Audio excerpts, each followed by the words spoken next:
Hi, this is Joe DiMaio with FantasyPlayersEdge.com here with your Week 5 recap and Week 6 overview. Peyton Manning continues to lead all signal callers in scoring. Ben Roethlisberger, Matt Schaub, Joe Flacco, and Aaron Rodgers, who was on a bye last week, will round out the top 5 in scoring for quarterbacks. Speaking of byes, Peyton Manning, Tony Romo, Shaun Hill, and Chad Henne will all be on bye this week. Manning and Romo owners might want to have a look at Kyle Orton, who has moved into the top 10 in quarterback scoring and has a nice matchup against the Chargers, which allows 7.3 yards per pass attempt. Also, deeper in the free agent market is Jake Delhomme. Delhomme faces the Bucs, which have allowed a league-worst 9.1 yards per pass attempt and 12 aerial touchdowns. Eli Manning, Drew Brees, and Jay Cutler have difficult assignments this week. All 3 signal callers should be started, but expectations need to be tempered.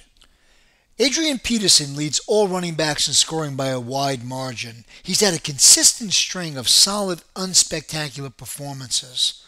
The statistic of the week, though, belongs to Steven Jackson. He's 4th in rushing in the NFL and 17th in scoring in fantasy. He has yet to find pay dirt. Jamal Lewis and Marshawn Lynch are clearly the featured backs for Cleveland and Buffalo, respectively. That essentially means that Jerome Harrison and Fred Jackson are virtually valueless from a fantasy perspective, even at flex.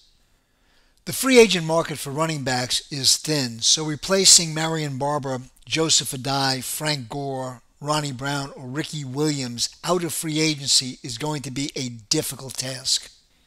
If you were fortunate enough to grab Cadillac Williams or have Thomas Jones or picked up Rashard Mendenhall last week, you may have a reasonable substitution for any of those backs mentioned who are on bye. LaDainian Tomlinson, Kevin Smith, and Brandon Jacobs have tough matchups this week. Mike Sims-Walker has a chance to repay owners with a big game against the lowly Rams, while Donald Driver is likely to continue surprising to the upside with a solid performance against the Lions. Sidney Rice should be targeted often by Favre against the Ravens' suspect secondary. Roy Williams, Patrick Creighton, Reggie Wayne, and Pierre Garçon are the top receivers on bye this week. Jeremy Maclin should be added out of free agency, with Donnie Avery being the sleeper WR3 this week with Mark Bolger back in action. Well, there you have it. This is Joe DiMaio with FantasyPlayersEdge.com, making sure that you get the edge and win your league.